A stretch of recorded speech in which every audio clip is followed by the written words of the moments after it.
본 방송에서 제공하는 투자 정보는 투자 판단에 대한 조언입니다. 방송에서 제공하는 주식의 가치, 가격 상승 및 하락에 대해서는 방송사에서 보장하지 않습니다. 실시간 정보 브리핑입니다. 트럼프 재무장관 후보로 헤지펀드 대부 소로스 오른팔 검토. 미국 공화당 대선 후보인 도널드 트럼프 전 대통령이 대선에서 승리할 경우 차기 재무부 장관 후보로 헤지펀드 매니저인 존 폴슨과 스콧 베센트가 거론되고 있다고 월스트리트 저널이 현지 시간 1일 보도했습니다. 미국 3월 제조업 경기 1년 4개월 만에 확장 진입, 성장세 견고. 현지 시간 1일 미국 ISM은 3월 제조업 PMI가 50.3으로 집계됐다고 밝혔습니다. 이는 월가 집계 시장 전망치 48.5를 0.8포인트가량 웃도는 것입니다. 지난 2월 PMI는 47.8이었습니다. 미국 ISM의 PMI는 지난 2022년 10월부터 지난 2월까지 16개월 연속 50을 밑돌다가 3월 들어 50을 넘어섰습니다. 합참 북한 동해상으로 탄도미사일 발사. 합동참모본부는 2일 북한이 동해상으로 미상의 탄도미사일을 발사했다고 밝혔습니다. 지난달 18일 김정은 북한 국무위원장이 남한 전역을 타격권으로 두는 초대형 방사포 사격 훈련을 실시한 지 15일 만입니다. 당시 북한은 평양 일대에서 동해상으로 수발의 탄도미사일을 발사한 바 있습니다. 북한의 미사일은 300여 킬로미터 비행 후 동해상에 탄착했습니다.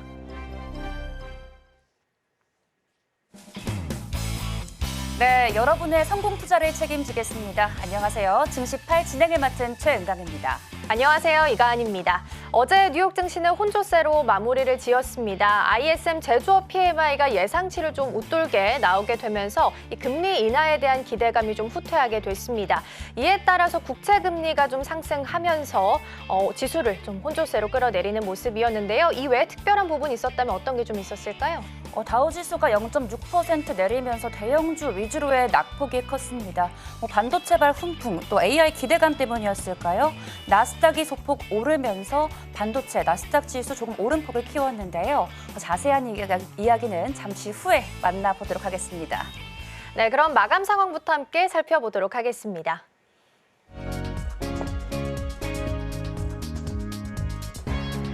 네, 어제 3대 지수는 혼조세로 마무리를 지었습니다. 금요일 휴장을 겪고 나서 월요일에 좀 돌아왔고요. 하루 늦게 우리보다 2분기를 좀 시작을 했습니다. 마감 상황부터 함께 좀 살펴볼 텐데요. 일단 다우는 0.6% 정도 하락을 했고요. 나스닥만 유일하게 강보합 수준에서 마무리했습니다. S&P 500은 0.2% 정도 하락을 했습니다. 이 견조한 경제 지표로 금리 인하에 대한 기대감이 좀 위축되게 되면서 혼조세로 마무리를 지었고요. 나왔던 경제 지표들 하나씩 확인해 보도록 하겠습니다. 먼저 ISM 제조업 PMI부터 살펴보도록 하겠습니다. 제조업 경기가 약 1년 반 만에 처음으로 다시 한번 확장세로 돌아섰다라는 부분인데요. 수치 먼저 보겠습니다. 50.3으로 집계가 됐습니다. 한 달 전과 비교해 봤을 때는 일단 한 달 전보다는 상승했다라고 볼 수 있겠고요. 지난 2022년 9월 이후에 역시 최고치다라고 볼 수 있겠습니다. 예상치도 크게 웃돌았고요. 확장 국면을 확인할 수 있었습니다. 다만 미국 경제가 예상보다 좀 탄탄할 경우에는 금리 인하 시기를 늦출 수 있기 때문에 지수에는 오히려 악재로 반영이 되는 모습이었고요. 이에 국채 금리가 치솟았습니다. 10년물 국채 금리 같은 경우에는 전거래일 대비해서 4.32%를 기록을 했고요. 통화 정책에 민감한 2년물 국채 금리는 4.7%까지 올라섰습니다. 중국 지표도 나쁘지 않았습니다. 어제 우리 시장에서 화장품, 면세 쪽 흐름이 좀 좋았던 이유는 바로 이 지표 때문이었는데요. 이어서 함께 살펴보겠습니다. 중국의 차이신 중국 제조업 구매관리지수 PMI가 발표가 됐습니다. 1년여 만에 최고치를 좀 기록을 하게 되면서 이 중국 경제가 안정적인 성장세의 조짐을 보이고 있었습니다. 3월 차이신 제조업 PMI 수치 보겠습니다. 51.1을 기록을 했습니다. 전문가 예상치보다도 좀 높게 나오게 됐고요. 지난해 2월 이후 최고 수준이다라고 볼 수 있겠습니다. 이런 낙관적인 결과는 세계 2위 경제대국의 밝은 출발을 시사한다라고 해석할 수도 있겠습니다. 이어서 유가 상황 함께 보도록 하겠습니다. WTI는 배럴당 83달러 선으로 다시 한번 오르고 있습니다. 이 시리아 수도에 있는 이란 영사관이 이스라엘의 미사일 공격을 받았다라는 소식 속에서 지정학적 위기가 고조되는 모습이었습니다. 더불어서 원자재 시황 하나 더 체크를 좀 해보도록 할 텐데요. 금과 관련된 기사 보겠습니다. 금이 jump to record 다시 한번 좀 상승하는 모습을 보였는데요. 연준의 금리 인하가 가까워지고 있다라는 기대감 속에 국제 금 가격이 사상 최고치를 기록을 했습니다. 어제 저녁에 있었던 기준으로 차트를 좀 살펴보실 텐데요. 온스당 2,265.73달러까지 찍게 되면서 다시 한번 사상 최고치를 기록을 했습니다. 지난주에 발표됐던 이 PCE 지수가 2.8% 정도로 안정세를 보였기 때문에 금값이 좀 오른 것으로 보이는데요. 연준이 올해는 금리를 인하할 것이다라는 기대감이 좀 높아지게 되면서 금에 대한 매수세가 오히려 강해진 것으로 분석이 좀 되고 있습니다. 보통 기준금리가 인하가 된다면 금 투자에 따른 기회비용이 줄어들기 때문에 금값에는 긍정적인 요인이 될 수 있겠습니다. 이 때문에 금값은 최근 사상 최고가 행진을 이어가고 있는 상황이고요. 또 중국의 지속적인 금 매수도 금값 상승을 견인하고 있다라는 보도가 나왔습니다. 중국 경기가 둔화하게 되면서 젊은 중국인들 사이에서도 이 금 구매가 굉장히 인기라고 합니다. 금 가격이 고공행진을 보이고 있다라는 부분 짚어봤고요. 어제 가격상으로 살펴봤을 때는 마감가 기준으로는 2,257달러 선까지 올라왔다라는 부분 보시면 되겠습니다. 이어서 헤드라인 기사들 하나씩 체크해 보도록 하겠습니다. 첫 번째는 US Tech Giant turn to Mexico to make AI gear. 미국의 IT 기업 사이에서 중국 대신 이제는 아메리카 지역의 생산 시설을 마련하는 이른바 니어쇼어링 현상이 확산하고 있다라는 기사인데요. 그래서 IT 부품의 공급 시장을 대부분 장악하고 있는 대만의 부품사들이 이제는 멕시코에 이 생산 시설을 확충하고 있는 상황입니다. 미중 갈등이 심화하게 되면서 미국 빅테크 기업들은 제조 파트너사에 멕시코 등지에서 생산을 좀 확대하라라는 압박을 넣은 영향으로 풀이가 되고 있습니다.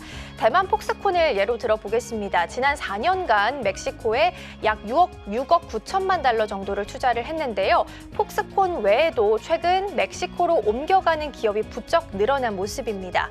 미국 IT 기업들이 생산 거점을 본토 근처에 두고 싶어 하기 때문에 이러한 현상이 좀 일어나고 있고요. 수많은 부품을 가까운 곳에서 생산하면서 중국 의존도를 계속해서 낮춰나가겠다라는 전략이다라고 볼 수 있겠습니다. 특히 미중 갈등 속에서 이 멕시코 역할은 앞으로 더욱 커질 전망인데요. 다만 불안한 치안과 또 중국 대비해서는 낮은 근로 의지가 이 멕시코가 생산 허브로 자리매김하는 데 있어서는 좀 걸림돌이 될 수 있다라는 지적도 나오고 있습니다. 멕시코가 새로운 역할을 해 나갈 수 있을지 함께 확인해 보시면 좋겠습니다. 이어서 다음 기사 보도록 하겠습니다. 이번에는 중국으로 함께 가보겠습니다. China's new home prices rise at fastest pace.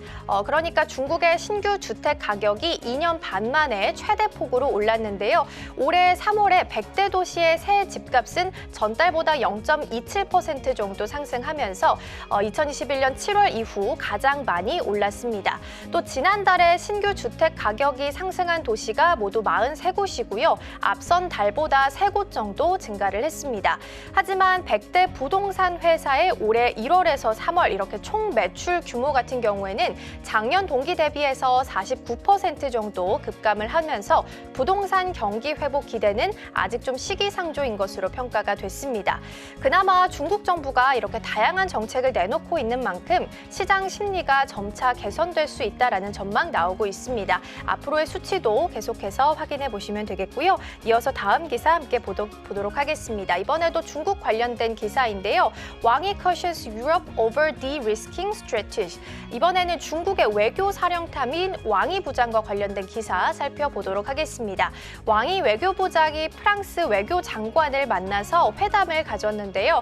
이 자리에서 왕 부장은 이 유럽이 미국 주도의 대중국 디리스킹에 참여하는 것은 유럽의 이익에 맞지 않는다라는 입장을 거듭 강조를 좀 했습니다. 왕 부장은 중국과의 협력을 줄이는 디리스킹 이 부분이 유럽의 이익에는 부합하지 않는다라고 강조를 했는데요. 중국 측의 입장을 보면 이렇습니다. 위험 제거라는 이름으로 실제로는 중국을 고립시키면서 포위하고 있지 않느냐라는 것인데요. 디리스킹은 특정 국가를 겨냥해서도 혹은 세계 무역 규칙을 위반해서도 기업계에 부정적인 기대를 가져다 줘서도 안 된다라고 강조를 했습니다. 한편 왕 부장은 중국의 가장 긍정적인 태도를 유지해왔던 프랑스와 전략적인 소통 그리고 다자주의 틀 안에서 협조를 계속해 나가겠다라는 뜻을 분명히 했는데요. 중국과 프랑스 외교장관은 지난 2월에 독일 뮌헨 안보회의 이후에 약 한 달여 만에 다시 한번 회동을 좀 갖게 됐습니다. 프랑스가 이번에는 중국의 이 발언에 대해서 어떤 대처를 이어가게 될지 양국 간의 관계도 함께 보셔야겠습니다. 이어서 다음 기사 함께 확인해 보도록 하겠습니다. 이번에는 태양광, 신재생 관련된 기사 보실 건데요. 사우스 차이나 모닝포스트 기사고요. Chinese Solar Power Industry urged to stay united. 미국과 EU는 이 중국의 전기차, 태양광의 이 과잉 생산을 겨냥한 봉쇄를 본격화하고 있는 상황입니다. 이런 가운데 중국 측은 정부 지원을 등에 업은 채 산업 재편의 관점에서 이 생산 확대를 계속해서 이어나가겠다라는 모양을 좀 보이고 있습니다. 중국에서 태양광 패널과 풍력 설비를 만드는 왕농서라는 기업이 있는데요. 올해 신에너지 부문 사업 확대에 올인하겠다라는 발표를 했습니다. 이 기업이 이렇게 의욕적으로 사업을 키워나가는 것은 중국이 뒤에서 든든한 좀 뒷배가 되면서 지원을 해주고 있기 때문인데요. 최근 들어서 전통적인 3대 수출품인 의류, 가전, 가구 여기서 좀 벗어나면서 새로운 3대 수출품인 전기차, 리튬이온 배터리 그리고 태양광에 좀 적극적으로 의욕적인 지원을 나서고 있는 상황입니다. 그리고 이런 새로운 3대 수출품 부문에 있어서 옐런 장관이 언급했었던 이 과잉 생산 우려의 핵심으로 떠오르고 있는 상황인데요. 사실 중국 업계나 전문가들이 과잉 생산 문제 자체에 대해서는 사실 인정하긴 했습니다. 다만 중국은 오히려 지금을 기회로 삼겠다라는 강한 의지를 내비치기도 했고요. 지금보다 재생에너지 비중을 좀 높일 수만 있다면 미국이 다양한 압박을 하더라도 여기에 굴하지 않고 시장을 장악할 수 있을 것이다라고 판단을 좀 하고 있습니다. 과잉 생산이라는 우려 섞인 비판은 피할 수 없게 된 상황이긴 하지만 앞으로 미중 갈등 부분은 어떻게 좀 해결해 나가게 될지 이 부분도 함께 지켜보셔야겠습니다. 다음으로 기사 보도록 하겠습니다. 월스트리트 저널 기사 보실 건데요. 오늘 아침 가장 중심에 있었던 메인 기사 보도록 하겠습니다. Magnificent Seven is now the Fab Four. 지난해 뉴욕 증시의 상승을 주도해 왔었던 Magnificent Seven 종목 사이에서 희비가 좀 엇갈리게 되면서 이제는 소위 이 기사에 나와 있는 마지막 단어죠. Fab Four.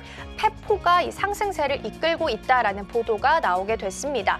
S&P 500 지수 같은 경우에는 비중이 큰 종목 중에서 2개가 두 자릿수로 하락을 했지만 1분기에 10% 정도 상승을 하면서 2019년 이후 가장 좋은 출발을 기록을 하고 있습니다. 애플 같은 경우에는 이 기간 동안 11% 정도 하락을 했고요. 테슬라는 30% 가까이 급락을 했습니다. 알파벳은 8% 상승했지만 최근 3주 동안 이 상승세를 타기 전까지 상당 기간 횡보세를 보였다라고 볼 수 있겠습니다. 반면 매그니피센트 세븐의 나머지 4개 종목이죠. 엔비디아, 메타, 마이크로소프트 그리고 아마존 이 종목들은 계속 큰 폭으로 이 상승세를 기록을 하고 있는 상황입니다. 이에 따라서 일부 전문가들은 이 4개의 종목을 따로 떼어내서 여기 기사에 나와 있는 것처럼 팹4라고 부르고 있는데요. 이 팹4 같은 경우에는 S&P 500 지수의 1분기 상승 중에 거의 절반을 담당한 것으로 나타났습니다. M7에 이어서 나온 이 팹4가 앞으로 어떤 주가의 흐름을 보이게 될지 함께 확인해 보시면 되겠습니다. 헤드라인 기사들 함께 살펴봤고요. 이번에는 전반적인 섹터별 움직임 최은강 앵커와 함께 확인해 보시죠. 네, 안녕하십니까. 뉴욕 증시 세세하게 짚어드리겠습니다. 최은강입니다. 미국은 우리나라보다 하루 늦게 2분기를 시작을 했습니다. 마이크로소프트가 1,000억 달러 규모의 인공지능 구동용 데이터 센터를 구축할 계획이라는 보도로 반도체 종목들이 강세를 보이면서 나스닥 지수만 소폭 상승하면서 다우와 S&P 500 지수 하락으로 마감을 했습니다. 월요일장 업종별 흐름 간략하게 체크를 해보겠습니다. 네, 업종별 체크해 보시면 섹터별 움직임입니다. 커뮤니케이션, 에너지, 기술주 순으로 오름폭이 컸습니다. 이 중에서는 부동산의 낙폭이 가장 컸는데요. 월요일장 매부로 살펴보시면 중동 지정학적 위기가 고조가 되면서 국제유가 오름세를 지속해서 에너지 관련주의 오름폭이 컸습니다. 애플 떨어졌고요. 구글과 메타는 2%대 상승 탄력을 보이기도 했습니다. 더 자세한 종목 이야기 해볼까요? 네, 작년에 미국 증시를 이끌었던 매그니피센트 세븐의 영향력이 악화된 반면 경기 민감주를 중심으로 순환매가 일어나면서 장기 상승 추세에 진입하고 있다는 분석이 나왔습니다. 앞서 가은 앵커도 언급을 했죠. 작년 미증시의 상승을 주도했던 M7 종목 사이에서 희비가 엇갈리면서 이제는 소위 펫4가 상승세를 이끌고 있다라고 월스트리트저널이 보도를 했습니다. 이 펫4에는 엔비디아, 메타, 마이크로소프트, 아마존을 가리킵니다. 이에 더해 최근 흐름이 M7 종목이나 이 대형 기술주로만 자금이 몰리는 것은 아니기에 시장의 가용성이 지속적으로 개선되고 있다는 신호로도 받아들일 수도 있겠습니다. 작년 11월과 12월 최대 수혜자였던 미드캡 주식이 다시 주도권을 잡을 가능성도 있다는 점 함께 체크하시기 바랍니다. 이어서 테슬라 이슈로 넘어가 보겠습니다. Tesla raises prices of Model Y cars in US by $1,000. 네, 테슬라가 간밤 미국 내 모든 모델 Y 차량 가격을 $1,000 인상했다고 발표했다는 소식 들어와 있습니다. 테슬라 웹사이트에 따르면 이제 모델 Y 기본형은 $44,990, 장거리 및 퍼포먼스형은 각각 $49,990 및 $53,490에 판매가 될 예정입니다. 테슬라 간밤 머스크 리스크 때문이었을까요? 이런 호재성 소식에도 불구하고 0.3% 내린 $175 선에 장을 마쳤습니다. 다시 한번 마이크로소프트 이슈 짚어가 보겠습니다. 마이크로소프트가 오픈 AI와 협업의 일환으로 $1,150억, 한화 약 155조 원을 들여서 초대형 데이터 센터 건립에 나섰습니다.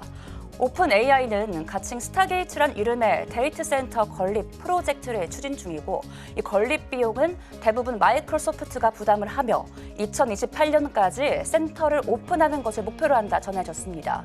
스타게이트 프로젝트 예상 비용인 155조 원은 대한민국 정부 1년 예산의 약 4분의 1 수준인데요.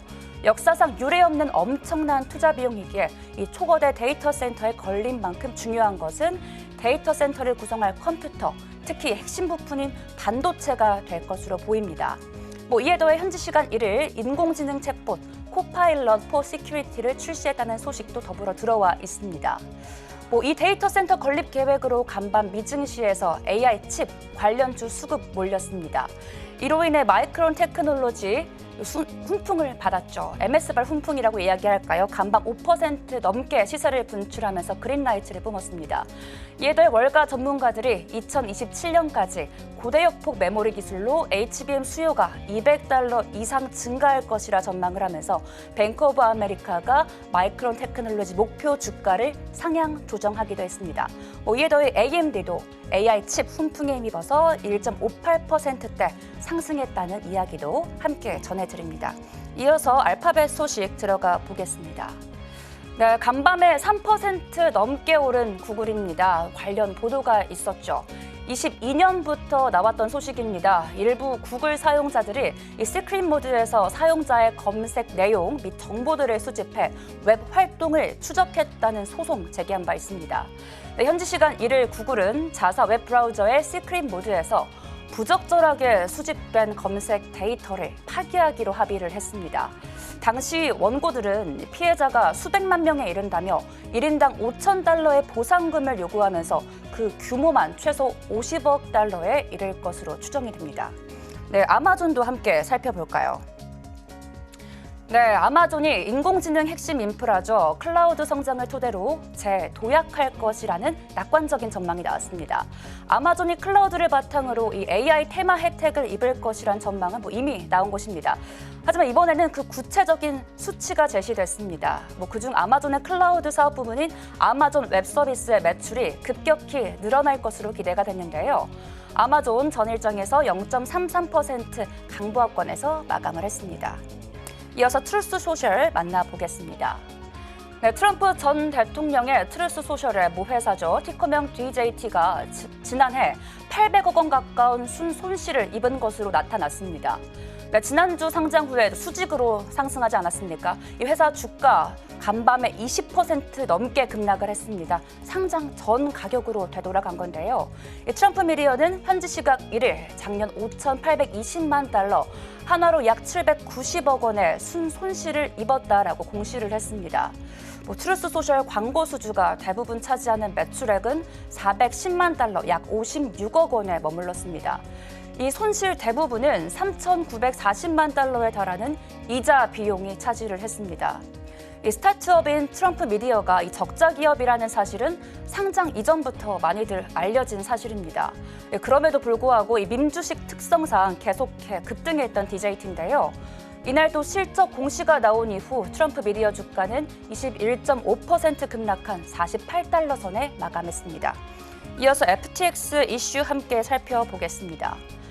미 법원이 고객 자금 수십억 달러를 빼돌린 혐의로 기소된 대형 가상화폐 거래소죠. FTX의 창업자 샘 뱅크먼 프리드에 대해 징역 25년형을 선고를 했습니다. 이에 대해 110억 2천만 달러, 하나로 약 14조 8,770억 원의 재산 몰수도 명령을 했는데요.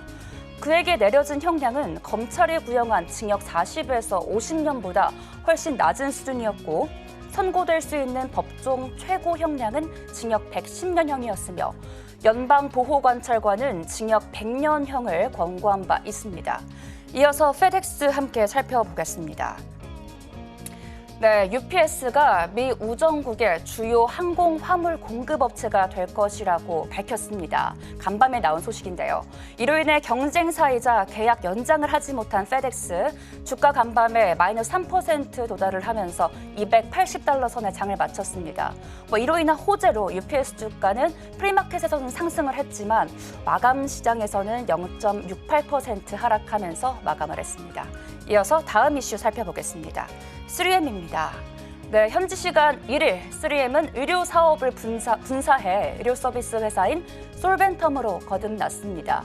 이에 더해 화학물질 소송에서 물 공급업체와 이 100억 달러 규모의 합의가 최종 승인받았다라는 발표가 올라오기도 했는데요. 이 시장은 3M 분사 소식을 상당한 호재로 받아들인 모양새입니다. 간밤 6%대 그린라이트로 마감을 했습니다. 이어서 델타항공도 함께 체크해 보시죠. 네, 델타항공 모건 스탠리가 2024년 최고의 추천주로 선정을 한 후 주가 장 초반 큰 폭으로 오르다 오장 들어서는 조금은 상승분 반납하면서 0.7% 상승했습니다. 이 모건 스탠리는 델타항공이 더 많은 프리미엄 서비스를 제공함으로써 동종업계를 능가하는 성과를 거둘 수 있을 것이라 말했습니다. 네, 마무리 한번 해보겠습니다. 서울경제에서 나온 기사입니다. 네, 최근 AI 국내 뉴욕 증시뿐만 아니라 이 전 세계적으로 AI가 하나의 트렌드로 자리 잡고 있습니다. 이에 대해 지난 2016년 인공지능 알파고를 선보여서 유명세를 탔던 사람이죠. 딥마인드의 데미스 하사비스 CEO가 최근 AI 업계에서 몰아치는 투자 광풍에 대해 경고를 했는데요. 그는 수십억 달러의 자금이 AI에 투자가 되고 있다며 가상자산에서 발생했던 이 과대 광고와 사기가 걱정된다라고 언급을 했습니다. 그는 생성형 AI 스타트업과 관련 서비스에 유입되는 이 수십억 달러의 자금으로 인해 과대 광고 혹은 사기 등이 일어나고 있다 말을 했는데요. 이어 가상자산에 투입됐던 자금 중 일부가 불행하게도 이젠 AI 분야에 흘러들었다 말하며 관련 투자에 대한 우려를 나타냈습니다. 네, 이번 주 후반에도 더 많은 경제 지표가 예정돼 있습니다. 관련 소식 계속해 서울경제TV와 함께 하시기 바랍니다. 지금까지 외신 브리핑 최은강이었습니다.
오늘 전문가들은 어떤 이슈에 주목하고 있을까요? 오늘의 일면에서 만나보도록 하겠습니다. 오늘 도움 말씀에는 헤르메스 스타 김시은 팀장님과 함께합니다. 팀장님 어서 오세요. 네, 안녕하세요. 네, 오늘의 헤드라인 먼저 살펴보도록 하겠습니다. 오늘의 헤드라인은 중국발 봄바람 분화, LG생건, 아모레퍼시픽 6% 껑충입니다. 네, 월요일장에서 주도주 화장품뿐만 아니라 전통 중국주에서 이제 순환매가 계속 일어났습니다. 오늘 이 기사 자세하게 풀어주실까요? 어제 장을 보셨던 분들은 특히나 뭐 중국 관련 종목군 가지고 계셨던 분들은 좀 굉장히 좋았던 하루가 아니었나 싶어요. 그러면 이런 종목군들이 얼마 연속성을 띌 것인지에 대해서 우리가 추가적으로 더 봐야 하는데 우선 관련 종목군들이 올라갔던 요인은 이렇습니다. 중국 제조 PMI가 서프라이즈를 띄웠다. 그로 인해서 시장 예상치보다 훨씬 높고 PMI 자체가 51.1포인트로 13개월 만에 최고치를 기록을 했는데 관련했을 때 중국 지표가 좋아지고 있는 흐름이 나와주면서 그러면 중국 경기가 다시 한번 회복이 되지 않을까라는 기대감이 계속해서 나오고 있다는 점. 거기다가 더해서 아무래도 중국을 보기 위해서는 뭐 중국 부동산이라든지 이런 점들을 봐야 합니다. 관련했을 때 신규 주택 가격도 전월 대비했을 때 좀 올라가는 흐름들이 나와주고 있어서 그러면 작년 같은 경우에는 중국이 회복을 한다 양치기 섹터였다면 이제는 봐도 되지 않을까라는 기대감이 다시 한번 올라오고 있는 시점이라 보시면 좋을 것 같아요. 거기다가 더해서 어제 화장품주들의 강세 흐름들이 굉장히 돋보였는데 관련했을 때 그 화장품 수출 데이터가 굉장히 긍정적으로 나왔습니다. 전체적으로 화장품 수출 데이터 굉장히 긍정적으로 나오긴 했는데 물론 성장률로만 따졌을 때 미국이라든지 유럽, 일본 쪽에 대한 성장률이 굉장히 큰 폭의 성장세가 나와주긴 했어요. 그럼에도 중국 같은 경우도 다시 한번 회복되고 있는 개선세 흐름들이 나와주고 있어서 관련했을 때 그러면 이제 중국 쪽의 매출 비중이 높았던 화장품들까지 한번 봐야 하는 그런 기조가 아닌가 그렇게 나와주고 있습니다. 물론 화장품주들 어제 갑자기 오른 게 아니라 LG생활건강이라든지 이런 종목군들을 보면은 바닥 딛고 올라와 주고 있는 추세였고 52주 신고가를 갔던 종목군들도 있어요. 대표적으로 실리콘투라든지 아이패밀리 SC 이런 종목군들 같은 경우는 52주 신고가 LG생활건강 같은 경우도 바닥 딛고 올라오고 있으면서 다시 한번 분위기를 타주고 있는 상황에서 중국에 대한 긍정적인 이슈가 나오게 되면서 추가적으로 상승에 대한 기대감이 다시 한번 올라오고 있다라고 보시면 좋을 것 같습니다. 네, 앞서 언급해 주셨다시피 중국의 제조업 PMI가 50.8포인트로 또 집계가 되면서 경기가 확장 국면에 진입했다라는 이야기로도 볼 수가 있겠는데요. 돌아온 외국인이라고 해야 할까요? 팀장님이 보시기에는 투자 키워드, 투자자들이 주목해야 할 만한 투자 키워드 어떻게 보면 좋을까요? 전 중국인들이 돌아왔다. 정말로 돌아오고 있구나. 작년 같은 경우도 보면은 아무래도 중국 경기 회복에 대한 기대감이 먼저 반영되면서 지난 3월부터 6월, 7월, 8월까지 중국 관련 종목군들이 굉장히 강하게 움직였어요. 대표적으로 면세도 있었고 카지노도 있었고 혹은 뭐 항공이라든지 이런 종목군들이 굉장히 강하게 움직였습니다. 그때 움직였었던 거는 기대감. 그러니까 중국 단체 관광객이 3월에 허용이 되면서 그럼 이들이 실제로 우리나라에 와서 실제 돈을 쓸 것이야 라는 기대감 때문에 기대감이 먼저 반영되면서 주가의 반영 굉장히 높았다가 그런데 실제로 단체 관광객이 허용이 되었는데 실제로 이들이 오진 않네?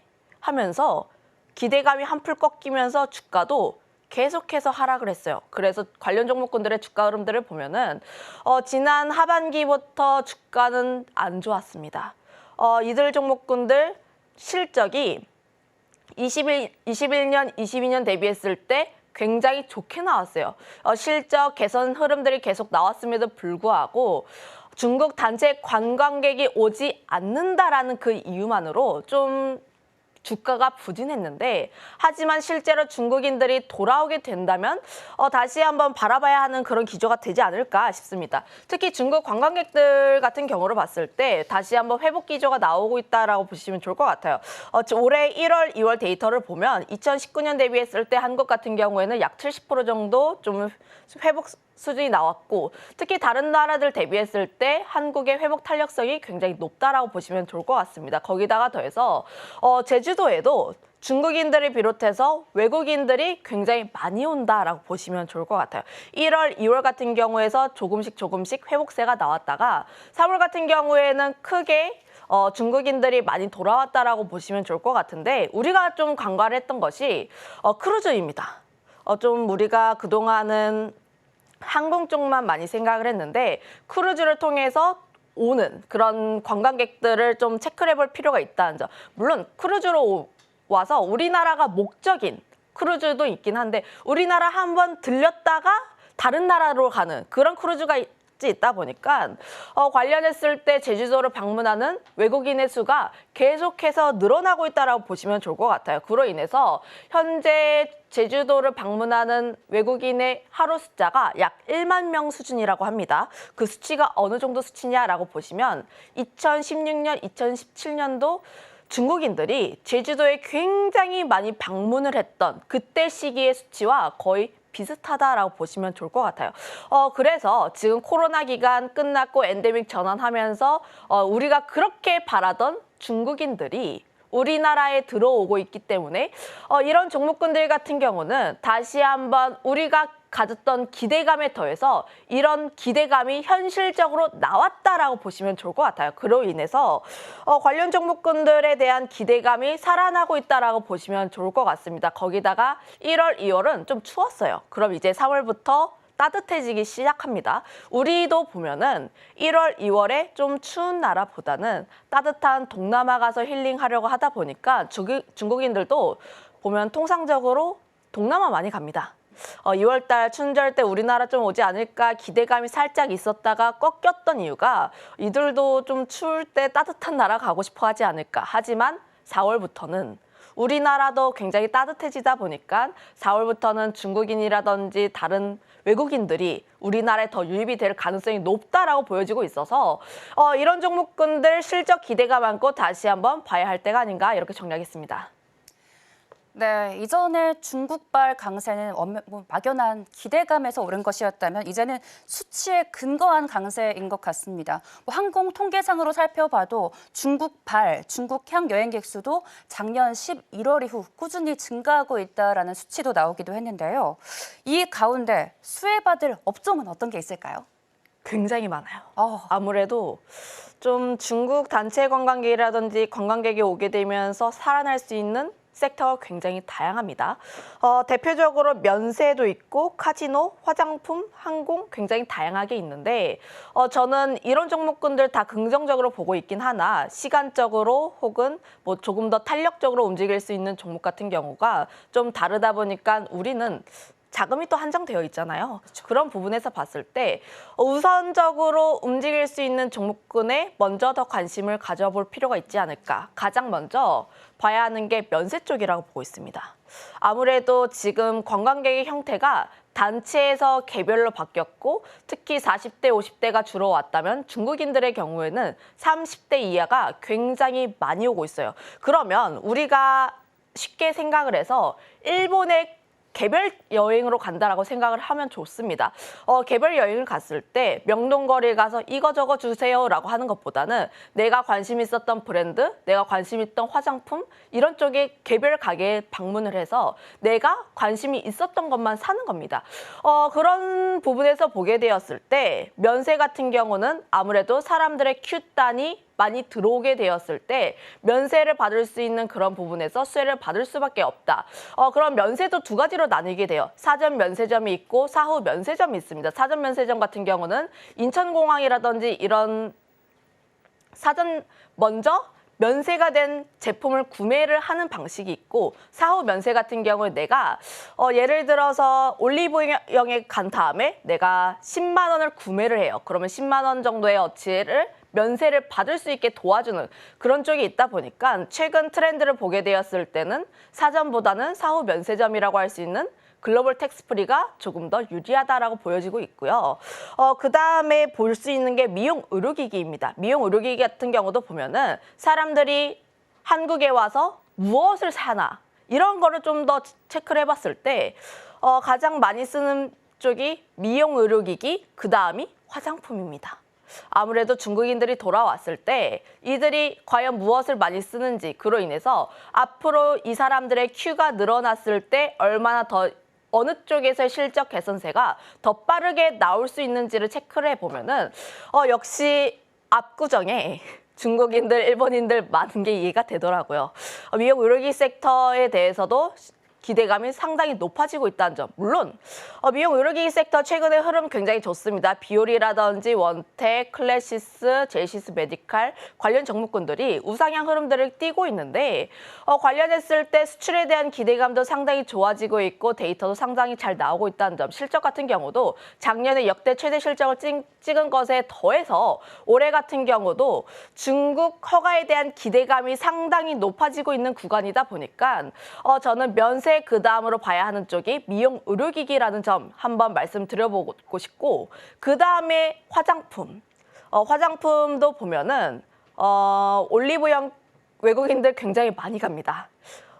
제가 굉장히 좀 최근 봤던 기사 중에서 잘 봤던 게 LA 다저스 부인들이 올리브영 앞에서 쇼핑백 한가득 들고 사진 찍은 그런 사진이 기사화가 많이 되었더라고요. 그만큼 지금 올리브영 같은 경우에 화장품 성지로 굉장히 유명해지고 있고, 많은 사람들이 관광을 한 김에 우리가 일본 가서 돈키호테 들리는 것처럼 올리브영에 들리는 그런 부분이 있다 보니까 화장품 같은 경우도 우리가 조금 더 주목해볼 필요가 있다는 점. 다만 저는 여전히 화장품 같은 경우에는 성장의 기조가 중국보다는 미국이라든지 일본 쪽에 조금 더 집중이 되어 있다 보니까 비중국 모멘텀을 가진 종목군들, 뭐 예를 들어서 인그루드랩이라든지 CNC 인터내셔널이라든지 이런 쪽에 대해서 우리가 조금 더 확인을 해볼 필요가 있다라고 보여지고 있고, 그 다음이 카지노입니다. 카지노 같은 경우도 좀 비우는 섹터라고 보고 있는데, 카지노가 작년 실적 굉장히 잘 나왔어요. 특히 2019년 대비했을 때 좀 실적에 대한 회복세가 계속 나와주고 있는 추세였는데, 다만 관련했을 때 가장 관심 있게 보고 있는 쪽은 파라다이스. 물론 파라다이스가 중국에 대한 비중은 조금 적습니다. 일본 VIP가 굉장히 탄탄한 기업이라고 볼 수가 있는데, 다만 파라다이스 같은 경우에는 일본 VIP가 계속해서 회복률이 굉장히 좋아지고 있고 탄탄하게 나와주고 있다 보니까 실적에 대한 부분도 굉장히 좋아지고 있다고 보시면 좋을 것 같아요. 거기다가 더해서 그동안 안 좋았던 점이 센티적으로 중국 단체 관광객이 허용이 되었음에도 불구하고 오지 않는다라는 이유만으로 주가가 움직이지 않았던 건데, 이런 우려가 다소 덜어지고 있고 불확실성이 해소된 측면이 있다 보니까 다시 한번 실적 모멘텀 안고 올라갈 수 있다라고 판단을 하고 있습니다. 거기다가 더해서 파라다이스 같은 경우는 개별적인 모멘텀으로 코스피 이전 상장을 준비를 하고 있어요. 특히 뭐 파라다이스 대표가 코스피 이전 쪽에 대해서 굉장히 자신감, 그러니까 의지를 강력하게 내비쳤다 보니까 개별적인 모멘텀, 수급적인 플레이까지 감안을 해보면 파라다이스라는 종목을 우리가 조금 더 관심 있게 봐야 하지 않을까라고 보여지고 있습니다. 뭐 항공이라든지 뭐 그다음에 봐야 되는 게 항공이라든지 면세 쪽에서 호텔신라 이런 쪽인데, 다만 이런 쪽에 대해서는 우리가 조금 더 봐야 하는 매크로 지표들이 굉장히 많아요. 항공 같은 경우에는 유가가 계속 올라가다 보니까 물론 주가의 위치는 굉장히 매력적이긴 합니다. 주가의 위치는 굉장히 매력적이긴 하나 유가가 상대적으로 강하면 약해질 수밖에 없는 게 항공주예요. 이런 부분들까지 우리가 조금 더 감안을 해볼 필요가 있고, 그다음에 사전 면세점이라고 할 수 있는 면세 쪽인데, 호텔신라 같은 경우에는 우리 좀 확인을 해보면 실적도 3분기, 4분기 굉장히 안 좋았고 바닥권 수준인 것은 맞으나 현재 중국인들이 굉장히 많이 오고 있는 게 제주도이고, 그리고 시내 쪽으로 돌아오게 되면 시내 같은 경우에는 사전 면세가 아니라 글로벌 텍스프리 같은 종목군들이 조금 더 수혜를 받다 보니까 종목군의 매력도를 조금 더 따졌을 때는 호텔신라 같은 경우는 조금 아래쪽에 있다라고 정리를 하겠습니다. 네, 저도 뭐 올리브영 나들이를 가보면 여기가 한국인지 외국인지 이렇게 헷갈리고는 합니다. 역시 화장품주에 대한 관심은 여전한데요. 이어서 면세, 카지노, 항공주까지 제시를 해주셨습니다. 지금까지 헤르메스 스탁 김시은 팀장님과 함께했습니다. 고맙습니다.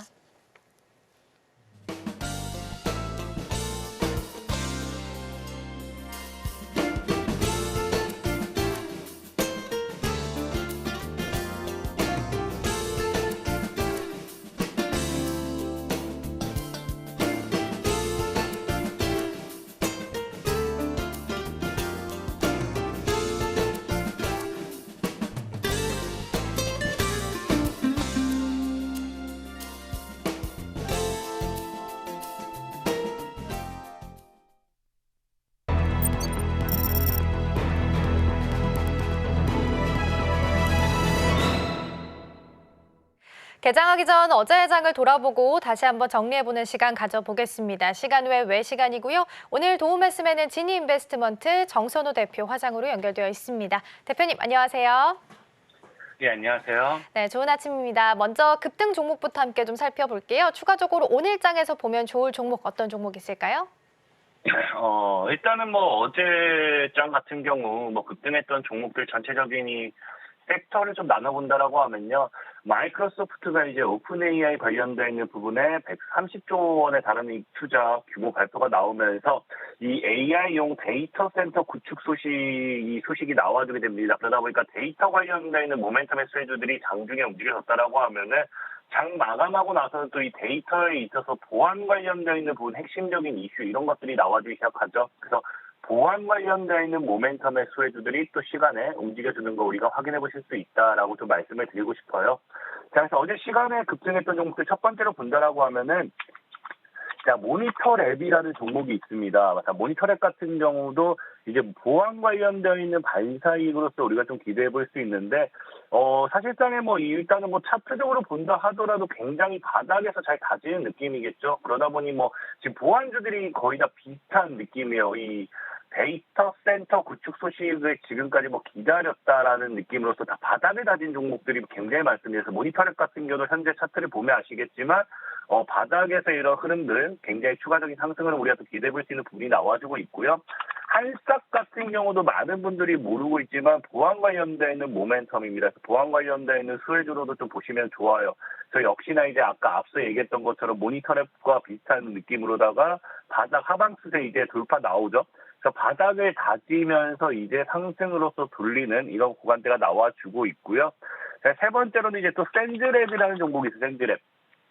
샌드랩 종목 같은 경우도 이제 보다시피 바닥을 다지고 나서 이 상향, 우상향하는 이런 모습들 나와주고 있습니다. 자, 그렇기 때문에 이 보안 관련되어 있는 종목들 전체적으로 차트의 분위기라든지 이 흐름상 봤을 때 장기적으로 이슈를 더 타고 갈 수 있지 않을까. 바닥을 다진 이후에 이슈가 붙어줬다라는 거는 추가적인 강한 상방 시세를 우리가 또 기대해 볼 수 있겠다라고 좀 생각을 해보고 있어요. 자, 그래서 이 보안 관련되어 있는 섹터주들, 관련 수혜주들 오늘 장중에 좀 지켜보시면 좋을 것 같다라고 좀 말씀을 좀 드리고 싶고요. 자, 그리고 이제 나머지는 이제 보안 말고 이제 또 움직임을 보여줬던 종목들 중에는 이제 S바이오 메딕스라는 종목이 있어요. 그래서 S바이오 메딕스라는 종목이 있는데 이 종목 같은 경우도 사실 뭐 바닥을 다지고서 올라간다라고 볼 수 있겠지만 제일 중요한 건 일단 이 파킨슨 치료제 관련되어 있는 우리가 이 제약 바이오 관련되어 있는 모멘텀의 수혜주들은 가장 강한 이 이슈가 임상입니다. 임상. 뭐 이 약이 뭐 출시됐다보다는 임상 결과에 대한 기대감이 굉장히 크거든요. 그러다 보니까 S바이오 이 메딕스 같은 경우는 당장 다음 달에 뭐가 나오느냐? 이 파킨슨 치료제에 따른 이 임상 결과가 다음 달에 발표 예정인데 이 임상 결과가 이 파킨슨병 이 치료제에 있어서 완치 관련된 이런 기대감이 있어요. 그러니까 완벽하게 치료가 되었다. 그래서 이 임상 결과에 따라 가지고 앞으로의 이 전 세계적인 파킨슨병을 이제 치료할 수 있다라고 하면은 거기 관련되는 수혜가 또 엄청나게 기대해 볼 수 있겠죠. 그런 기대감으로 또 움직여주는 모습 확인해 보실 수 있고요. 자, 그리고 마지막으로 제이스택이라는 종목이 있어요. 제이스택 같은 경우는 뭐 아무래도 개인들이 제일 좋아하는 모멘텀이지 않을까 싶어요. 이 기업이 지금 이제 이슈가 되고 있는 거는 삼성 SDS. 사실 뭐 삼성전자면 더 좋겠지만 어쨌든 삼성 계열사죠.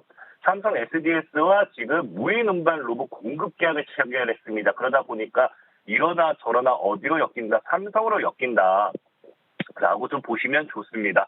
자, 그래서 오늘 이제 시청자 여러분들이 가장 눈여겨보면 좋은 이 종목을 좀 이야기한다고 하면은 저는 개인적으로 모니터랩을 얘기하고 싶어요. 모니터랩.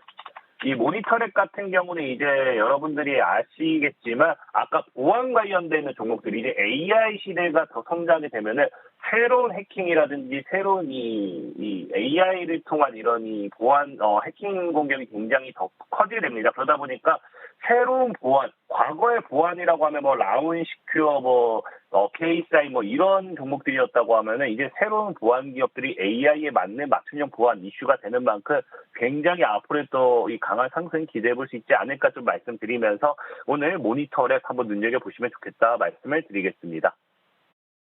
네, 이렇게 해서 급등 종목 먼저 살펴봤습니다. 일단은 여러 가지 종목 중에서 마이크로소프트와 오픈 AI가 데이터 센터에 투자한다라는 모멘텀 속에 함께 좀 상승했던 종목들이 시간 외에서 탑5에 이름을 올렸고요. 오늘 장에서 모니터랩 추가적으로 보자라고 말씀해 주셨습니다.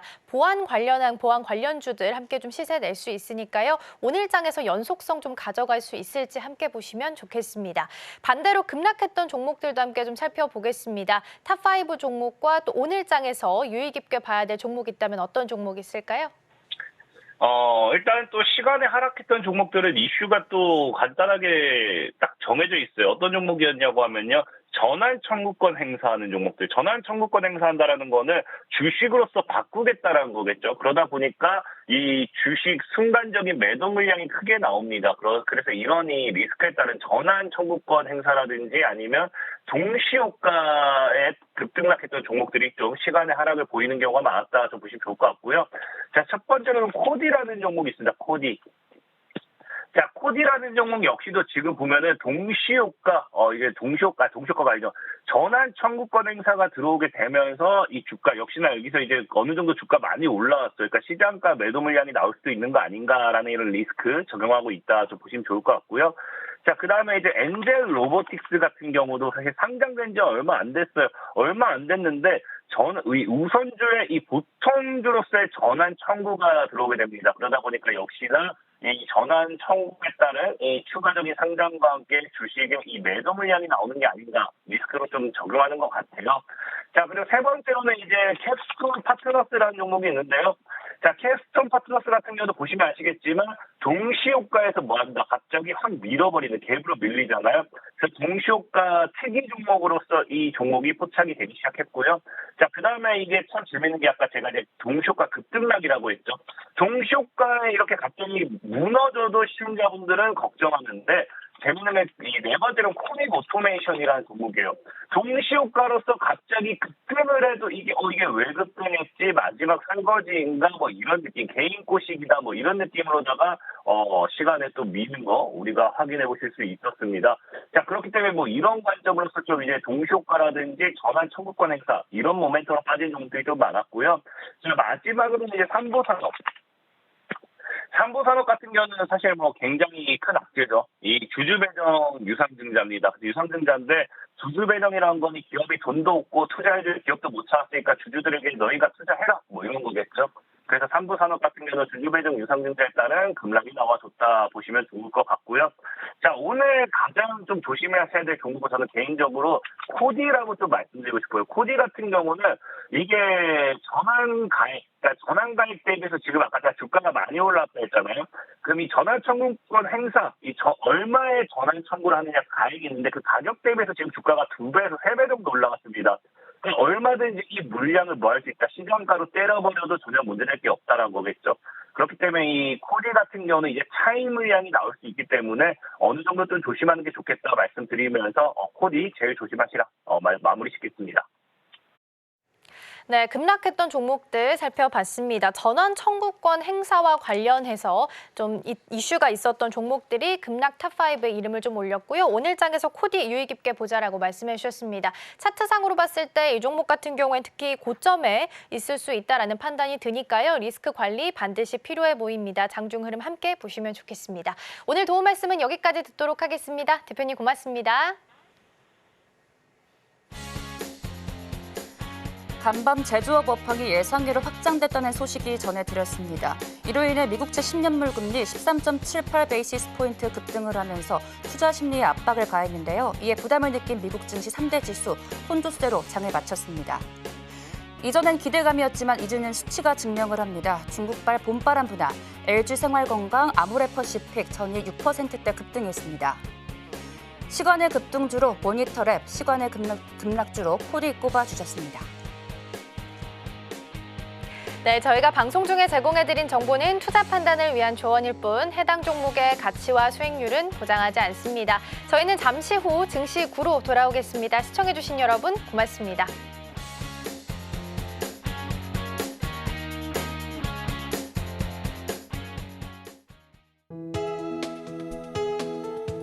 본 방송에서 제공하는 투자 정보는 투자 판단에 대한 조언입니다.